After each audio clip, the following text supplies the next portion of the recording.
Hi everyone, my name is Andrei, and today I'll show you tools which could improve your code quality and increase project safety. I prepared some examples which I will commit later to the MJC School repository. Here two classes. Let's try to build our project.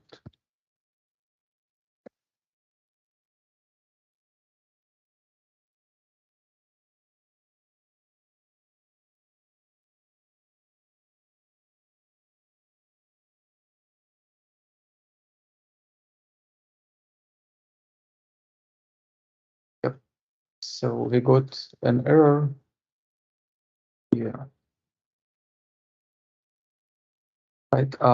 As you can see, I'll open the browser.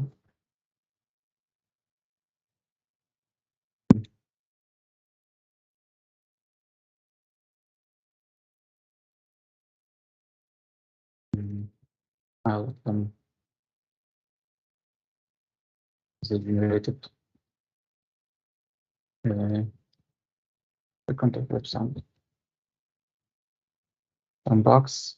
The HID sometimes has some bugs when frequent rebuilds, and sometimes need to remove build folder and finally rebuild the project.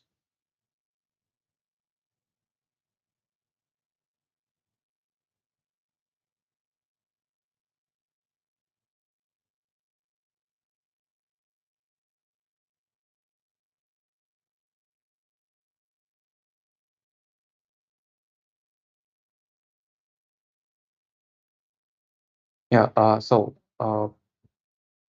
now I'll open the report which generated by SpotBugs.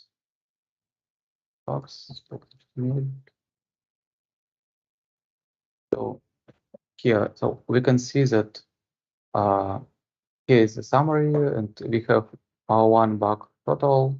We also have some additional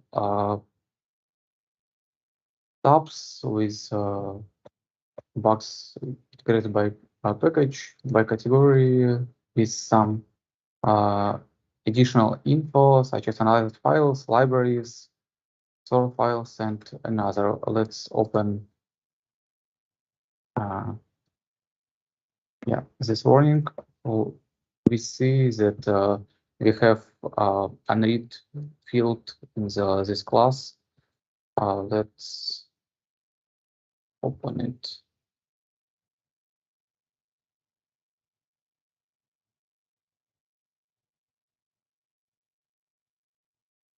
Yeah, this variable.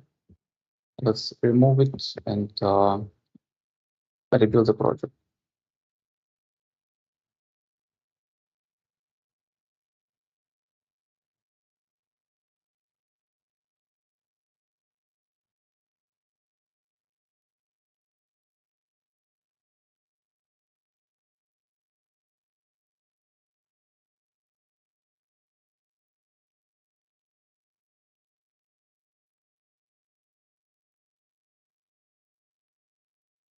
So we got another error.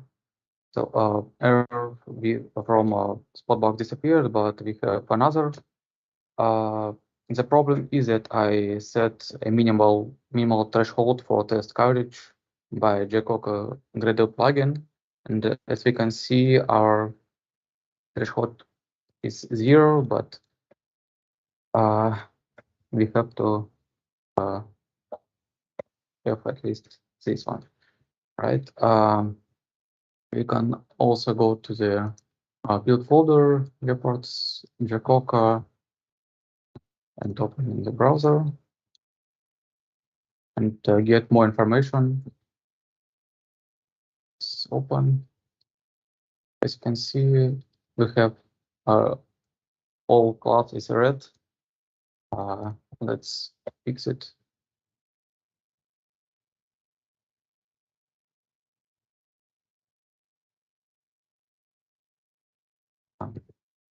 I'll uncomment this dummy test just for this purpose and recompile again.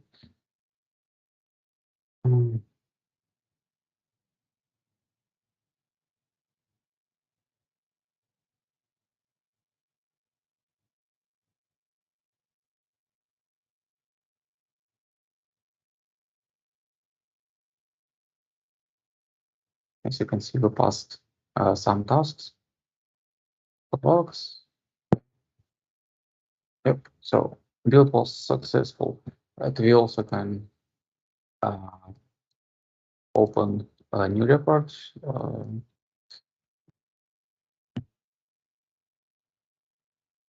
So we have nice coverage. Yeah. Recently green. So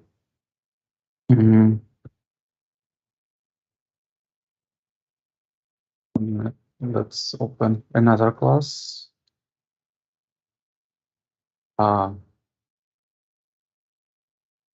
Before I ran the build command, this class had this formatting, but after build, it was reformatted and also was changed import order because I used Spotless plugin.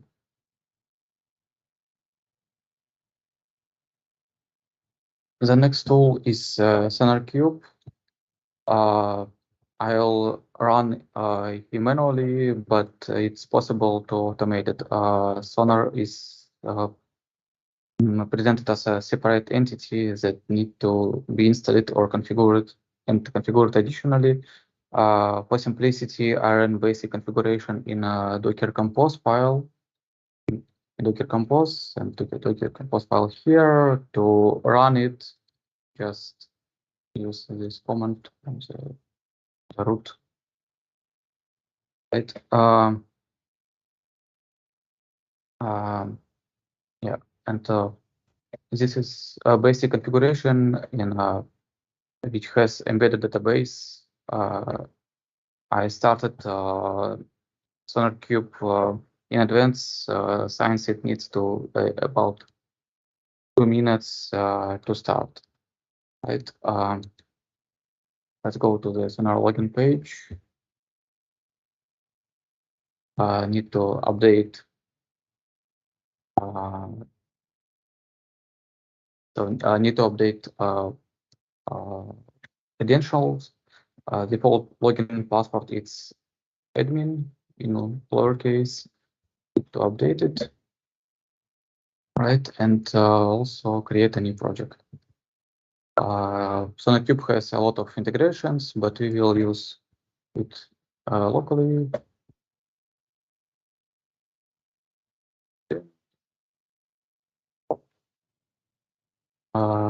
Give some name.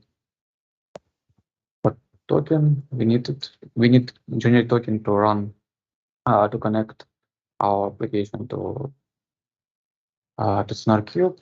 Generate, copy this token to some safe place. Additionally, you can put this token and another configuration to Gradle properties, local or global, but I'll use command line. Yeah, some examples how to run it. Just copy, so you can see here our token default SonarQube page address. Copy and run.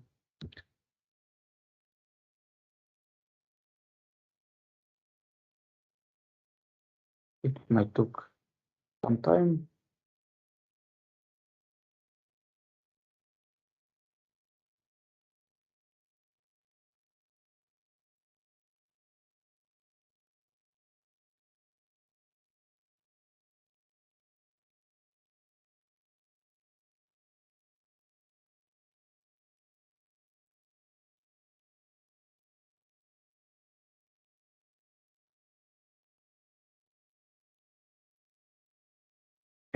So go to Sonar page. So here you can see a lot of useful information. Of course, it depends on size of project. In our case, it's a really small project. Yeah, for example, we have one unit test. We have 7 hot smells. Here's their descriptions, and also we can move on, get more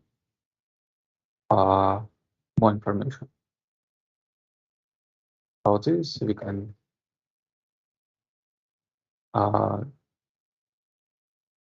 use some filters. So we also can create. We can use existing rules or create our rules. A lot of projects use, for example, custom rules, right? Okay.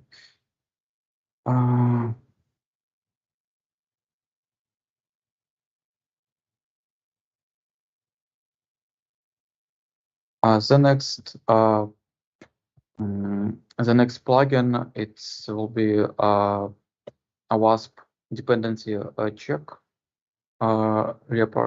dependency check plugin. To run it, use this command. Yeah, so it's plugin can help us to find vulnerabilities in our dependencies. We can read more about. Okay, let's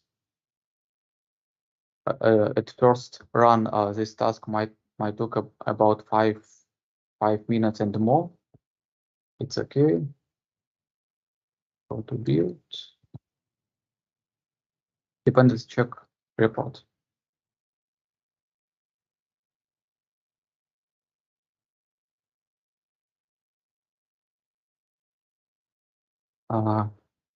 So as you can see, this plugin found a lot of vulnerabilities.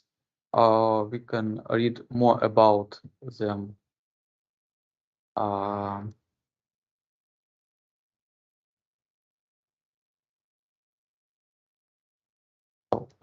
They have some names, some descriptions, and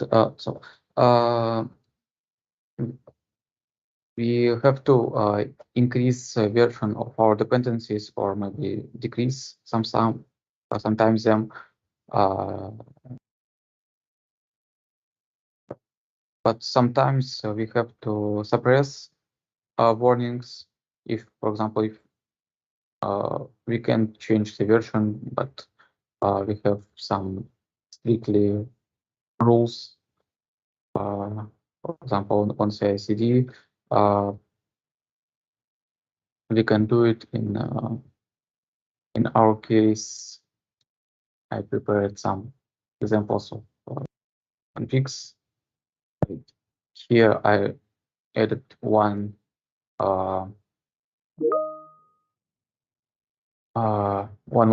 vulnerability which will be suppressed. Also, I have added some configs for another plugin such as SpotBugs. Here you can see I exclude from search for analyze pre-classes, but we also can exclude packages. We can add some new rules, update existing rules, and etc. So it's very customizable. The same in Spotless. There are some custom rules, also import order, which we can see, for example, in SpotBug demo. Yeah, our import source was separated as well. So main configuration are located in the build Gradle, right? But it's also possible to add additional configuration as I show, right? Here some config for base config for SonarQube. All these properties might be overridden by Gradle properties, or you could put them online. As you can see here, I put these configs in the online, right?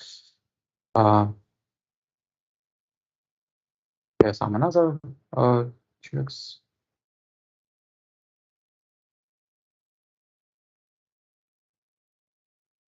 For Jacoca, for Spotless, SpotBugs.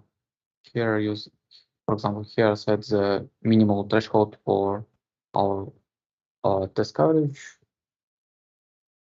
Right, some configs for SpotBugs. Yeah. So as I said, I'll commit these examples, and you can run it fully on your machine. Right. So I think that's it from my side. Any questions? Yeah, there are several, but I think we can spend a few minutes going back. You jumped straight to the demo. Could you please open a SpotBugs demo and show what this tool found as a possible bug? I think not only me was one who missed it. Yeah. So here was unused variable, right? As you can see, we don't use it. Just okay. Yeah, but we can add additional rules or override existing SpotBugs, Sonar, and etc. It's just example. Okay, let's name all the tools that you showed today and just give a brief description of what they do. The first one is, I see you showed SpotBugs. Yeah, I will tell, you can correct me if I'm wrong. As I understand, it's a static checker of a code. So you have a code, it may have some problems, and the SpotBugs analyzes your code and tries to find bugs in your code. Am I correct? Yes, it's typical static code analyzer, right? Okay. It works the same, pretty same, such as SonarQube, but SonarQube more complicated, I think.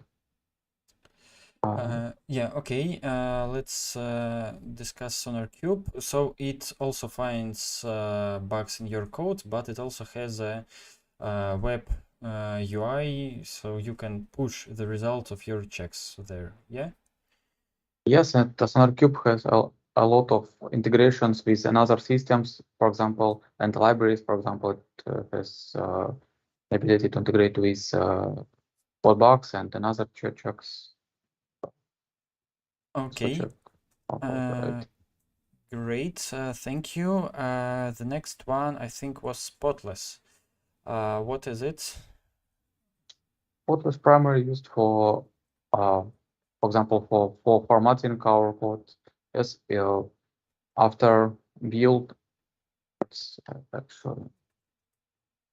Okay, so you when you call Gradle task Spotless, it applies some formatting on your code. Right. Yes, as you can see here, build depends on Spotless supply plugin. Before build, we will reformat our code by provided rules, and for example, ultimates will have the same code formatted code. Okay, great. So in your demo, you just had a class written in one line. Am I correct? Or almost in one line? So for the Spotless, the demo was, yeah. Okay, so there were just several lines with multiple with many fields, methods, etc. But in general, as I understand, nobody writes code like that. So if you use Spotless on your real project, it will mainly track some brackets that you placed on the wrong line or some spaces that don't have to be there. Okay, and you said it can rearrange imports. Can it remove redundant ones? You mean this redundant import? Imports, yeah. So if you just import the class that you don't use. For example,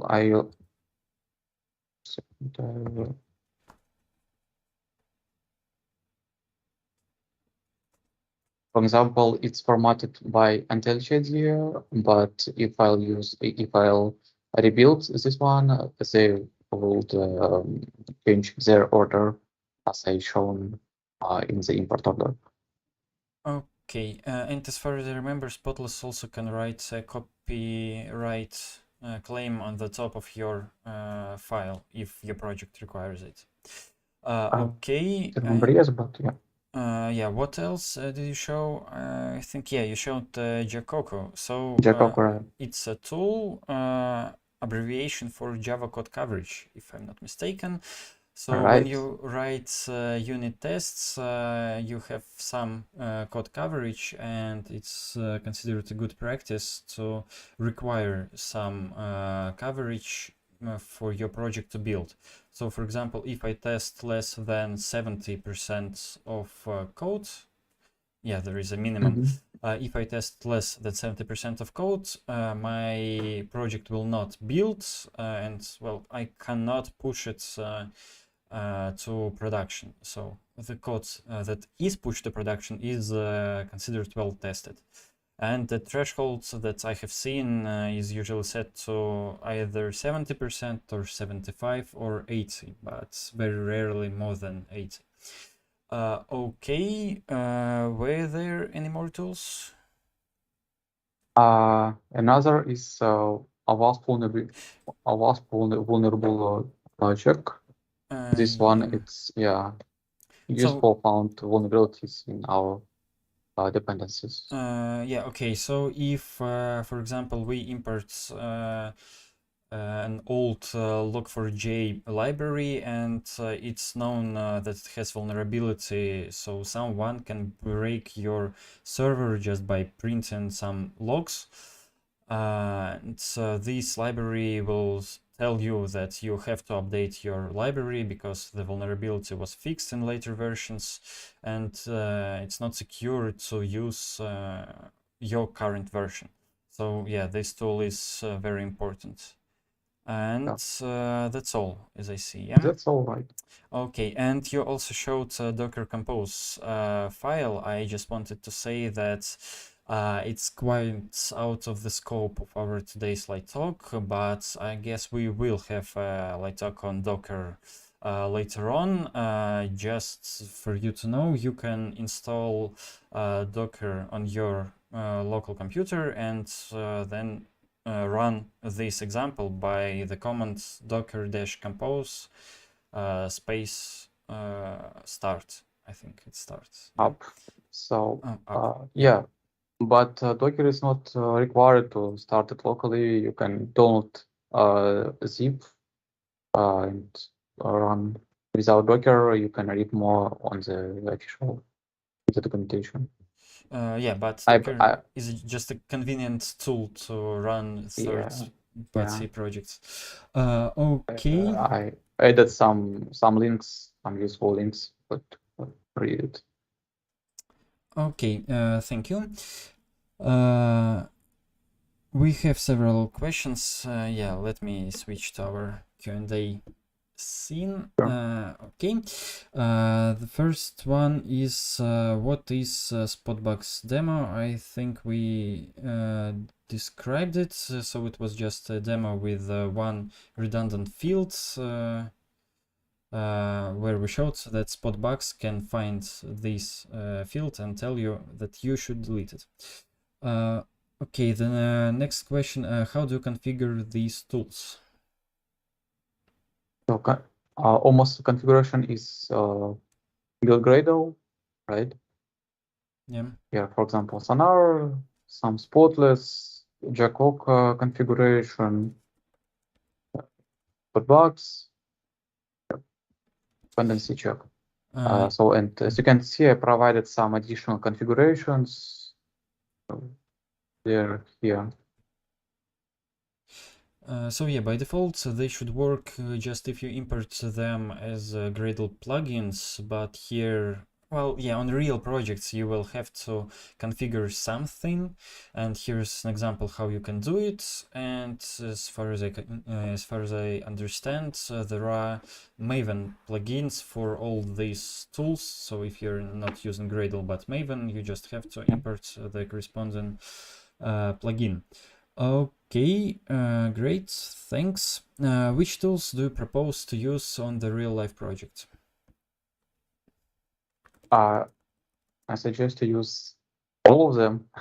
That's they are all great tools and might be helpful and will be helpful on real project. Okay, yeah. I just wanted to add that maybe some small projects don't require all of these tools. So, for example, SpotBugs and SonarQube, they have, well, relatively the same functionality. So maybe you don't need SpotBugs, but you should check the documentation to see which tools do you need, which you can skip. Yeah, they work pretty same, but they have different rules, and you could combine them. Yeah. Okay, I don't see any more questions. Let me give our listeners a few seconds. 1, 2, 3, 4. Okay, probably that's it. Thanks, guys, for joining. Thanks, Andrei, for your Thanks. demo. Thank you. Goodbye. Bye.